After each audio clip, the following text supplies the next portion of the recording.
Dia pikir dia yang paling hebat, merasa paling jago dan paling dahsyat.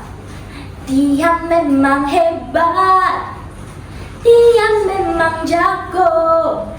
Assalamualaikum warahmatullahi wabarakatuh. Teman-teman sekalian, perkenalkan, nama saya Syakira Nikmah dari SMP Negeri 179 Jakarta. Pada kesempatan kali ini, aku bakal membawakan dongeng karya aku sendiri. Namun sebelum itu, apa ya hubungan lagu tadi dengan dongeng ini? Lagu tadi menggambarkan watak dari salah satu tokoh yang ada di dongeng ini. Yuk teman-teman, kita dengarkan dan simak baik-baik dongeng yang berjudul Gadis Penentang Mahkota.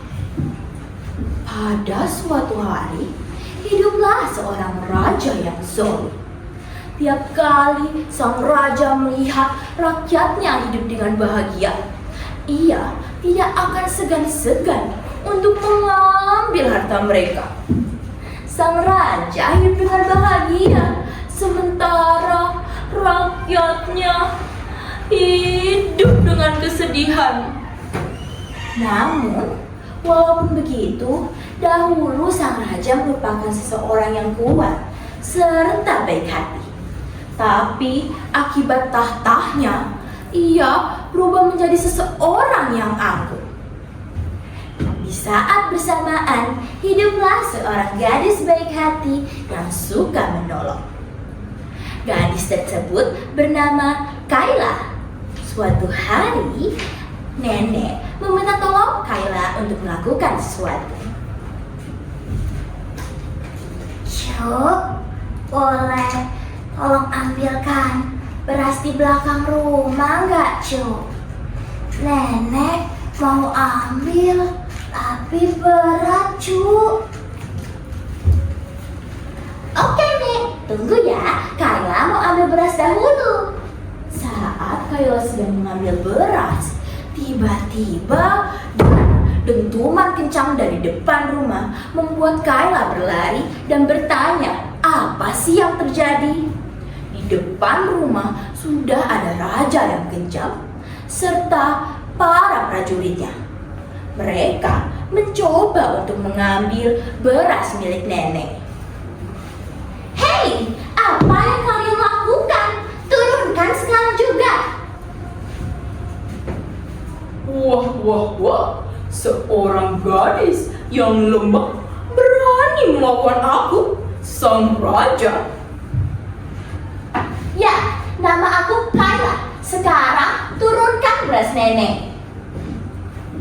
Nah, bagaimana kau ingin melawanku? Ingin lomba lari denganku? Atau ingin main masak-masakan? Baiklah, bagaimana dengan lomba lari? Jika aku menang, raja tidak boleh melukai warga-warga. Mereka pun membuat perjanjian. Yang pertama, jika raja kalah, raja harus memperlakukan rakyatnya dengan baik. Yang kedua, jika Kayla kalah, harta Kayla harus diambil. Dan yang terakhir, diberikan waktu 2 bulan untuk berlatih. Keesokan harinya, sang raja pergi ke gunung untuk menemui juru nujum peramal terkenal. Tok, tok, tok.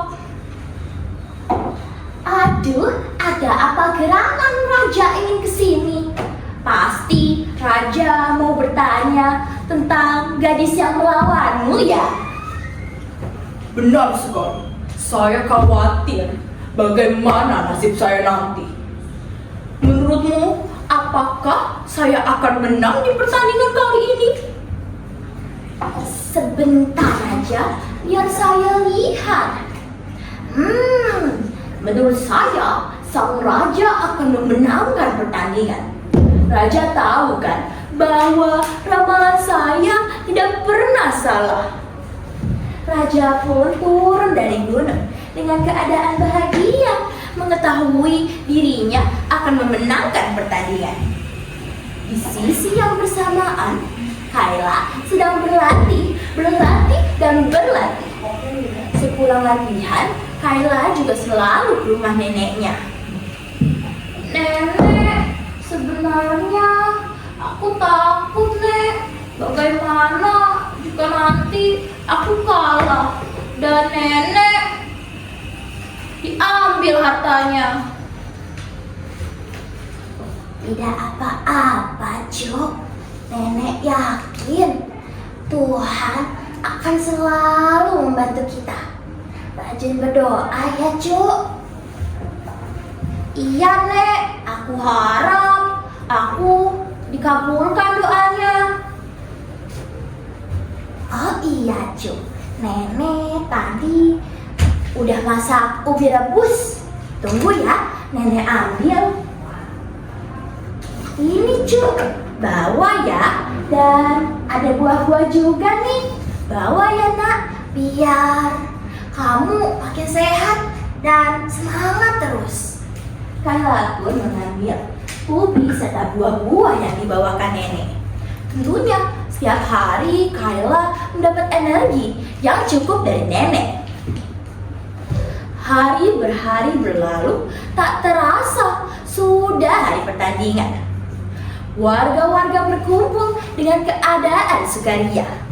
Semangat Kayla, semangat Raja, ucap para warga yang terpecah belah. Raja datang dengan sombong, mengetahui dirinya akan memenangkan pertandingan. Sementara Kayla tidak terlalu percaya diri, namun berkat bantuan nenek, ia mencoba untuk melakukan sebaik-baiknya. 1, 2, 3, pring! Pertandingan pun dimulai. Pada awal pertandingan, sang raja memenangkan. Namun, lama-kelamaan tubuh sang raja mulai lelah, membuat raja sulit untuk berlari. Aku pasti bisa menang. Dari raja itu, aku pasti bisa menang. Lalu, pada saat raja lelah, Kayla pun mulai menyalip sang raja. Dadah raja, aku duluan ya. Tunggu Kayla. Aduh, lelah sekali. Bagaimana ini? Dan iya, Kayla memenangkan pertandingan di akhir cerita. Hah? Bagaimana mungkin sang gadis itu dapat melawan aku sang raja? Hah? Aku menang! Nenek, aku menang, Nek! Raja, sesuai dengan ucapanmu, kau harus memperlakukan rakyat-rakyat dengan lebih baik. Baiklah, aduh, saya sepertinya sadar bahwa selama ini saya sudah terlalu jahat kepada kalian. Sepertinya saya harus turun dari tahta saya. Tidak usah, Raja. Siapa yang akan menjadi raja jika raja tidak ada? Aku tahu sih, walaupun raja sedikit, raja pasti melakukan yang terbaik kan untuk menjadi pemimpin. Aku yakin di masa depan nanti raja dapat menjadi pemimpin yang lebih baik. Saat itu, raja menyadari betapa buruknya dan betapa baiknya Kayla kepadanya. Kayla, bagaimana kau bisa bersikap sangat dewasa? Maafkan aku ya Kayla. Maafkan aku ya warga-warga. Di akhir cerita, sang raja menjadi pemimpin yang lebih baik. Dan Kayla hidup dengan neneknya serta warga-warga dengan baik.